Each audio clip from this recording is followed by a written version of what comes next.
음성을 내가 들으니 사랑하는 말일세. 사람이 마땅히 우리를 그리스도의 일꾼이요 하나님의 비밀을 맡은 자로 여길지어다. 그리고 맡은 자들에게 구할 것은 충성이니라. 너희에게나 다른 사람에게나 판단받는 것이 내게는 매우 작은 일이라. 나도 나를 판단하지 아니하노니 내가 자책할 아무것도 깨닫지 못하나 이로 말미암아 의롭다함을 얻지 못하노라. 다만 나를 심판하실 이는 주시니라. 그러므로 때가 이르기 전 곧 주께서 오시기까지 아무것도 판단하지 말라. 그가 어둠에 감추인 것들을 드러내고 마음의 뜻을 나타내시리니 그때에 각 사람에게 하나님으로부터 칭찬이 있으리라. 형제들아, 내가 너희를 위하여 이 일에 나와 아볼로를 들어서 본을 보였으니 이는 너희로 하여금 기록된 말씀 밖으로 넘어가지 말라 한 것을 우리에게서 배워 서로 대적하여 교만한 마음을 가지지 말게 하려 함이라. 누가 너를 남달리 구별하였느냐? 내게 있는 것 중에 받지 아니한 것이 무엇이냐? 내가 받았은즉 어찌하여 받지 아니한 것 같이 자랑하느냐? 너희가 이미 배부르며 이미 풍성하며 우리 없이도 왕이 되었도다. 우리가 너희와 함께 왕노릇하기 위하여 참으로 너희가 왕이 되기를 원하노라. 내가 생각하건대 하나님이 사도인 우리를 죽이기로 작정된 자 같이 끄트머리에 두셨음에 우리는 세계 곧 천사와 사람에게 구경거리가 되었노라. 우리는 그리스도 때문에 어리석으나 너희는 그리스도 안에서 지혜롭고 우리는 약하나 너희는 강하고 너희는 존귀하나 우리는 비천하여 바로 이 시각까지 우리가 줄이고 목마르며 헐벗고 매맞으며 정처가 없고 또 수고하여 친히 손으로 일을 하며 모욕을 당한즉 축복하고 박해를 받은즉 참고 비방을 받은즉 권면하니 우리가 지금까지 세상의 더러운 것과 만물의 찌꺼기같이 되었도다.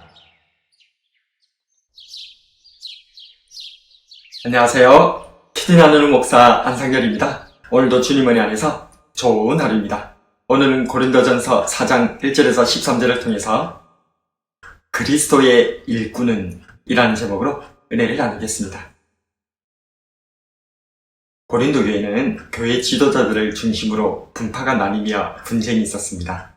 바울이나 아볼로, 베드로 선생님들은 복음 안에서 서로 협력하여 선을 이루고 있는데도 이들을 따른다는 고린도 교인들은 사역자들의 이름으로 도리어 분쟁을 일으키고 있었던 것입니다. 이에 사도 바울 선생님은 사람을 의지하지 말고 오직 예수님만을 의지할 것을 교훈함과 동시에 이제는 복음 사역자들인 바울과 아볼로 등의 그리스도의 일꾼들에 대해 어떤 존재인지를 설명하고 있습니다.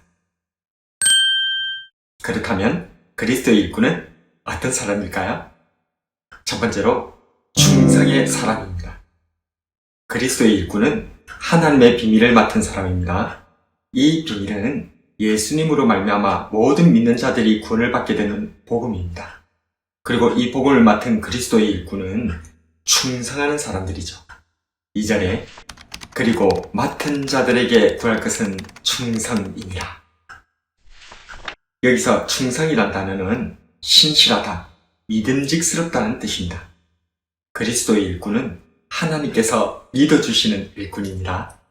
그 누구 앞에서도 그 어떤 상황에서도 오직 하나님과 주님의 복음을 위해서 헌신한다고 하나님께서 든든히 믿어주시는 하나님의 사역자들입니다.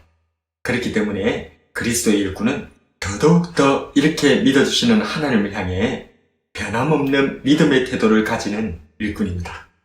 그리스도의 일꾼은 바로 이러한 충성된 믿음의 일꾼입니다. 그리스도의 일꾼은 어떤 사람일까요? 두 번째로 하나님께 판단받는 사람입니다. 당시 고린도 교인들은 그리스도의 일꾼들을 자신들의 주관적인 잣대를 가지고 함부로 판단하곤 했습니다. 그러나 그리스도의 일꾼들은 사람들의 판단에 휘둘리지 않고 오직 하나님의 판단에만 집중하는 사람들입니다. 4절에 내가 자책할 아무것도 깨닫지 못하나 그러나 이로 말미암아 의롭다함을 얻지 못하노라. 다만 나를 심판하실 이는 주시니라. 사람들의 판단과 하나님의 판단은 근본적으로 다릅니다. 사람들은 자신들의 제한적인 지식과 경험과 이권에 따라 어떨 땐 적대적으로 또 어떨 땐 호의적으로 대하곤 합니다.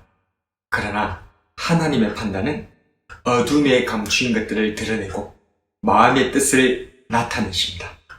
그렇기 때문에 그리스도의 일꾼은 하나님의 판단만 집중하는 일꾼입니다. 그리스도의 일꾼은 어떤 사람일까요?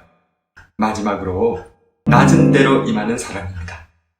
9절부터 사도 바울 선생님은 고린도 교인들과 자신을 대조합니다.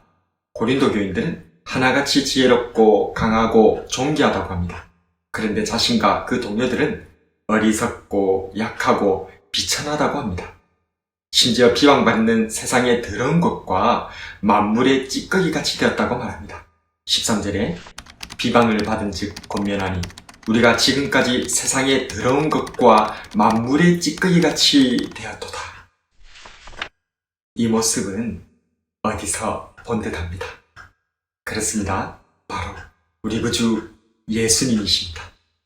이사야 53장 3, 4절에 그는 멸시를 받아 사람들에게 버림받았으며 강고를 많이 겪었으며 질고를 아는 자라 마치 사람들이 그에게서 얼굴을 가리는 것 같이 멸시를 당하였고 우리도 그를 기이 여기지 아니하였도다.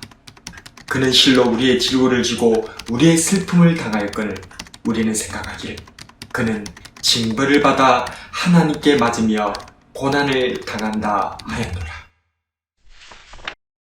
그러나 주님의 그 모든 낮아짐과 수치와 고난은 모두 우리를 위한 희생이셨습니다.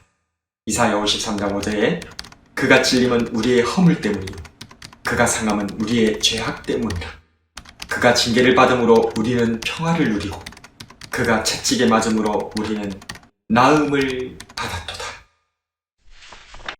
주님께서 낮은 대로 임하셨으니 그리스도의 일꾼도 낮은 대로 임합니다. 주님의 낮아지심으로 우리가 구원을 받은 것처럼 그리스도의 일꾼이 낮아짐으로 우리는 구원을 누리게 되었습니다. 그래서 낮은 대로 임하신 주님께 우리가 찬양을 올려드리는 것처럼 낮은 대로 임하는 그리스도의 일꾼도 존경을 받아 마땅합니다. 디모데전서 5장 17절에 잘 다스리는 장로들은 배나 존경할 자로 알되 말씀과 가르침에 수고하는 이들에게는 더욱 그리할 것이니라. 오늘은 그리스도의 일꾼에 대해서 묵상해 보았습니다. 그리스도의 일꾼은 하나님께 믿음직한 충성의 사람입니다. 사람이 아니라 하나님의 판단만을 집중하는 사람입니다. 무엇보다도 예수님처럼 낮은 대로 임하는 사람입니다. 이러한 그리스도의 일꾼들을 마땅히 존경할 뿐만 아니라 우리도 그리스도의 일꾼으로 서갈 수 있게 되기를 주님의 이름으로 축복합니다.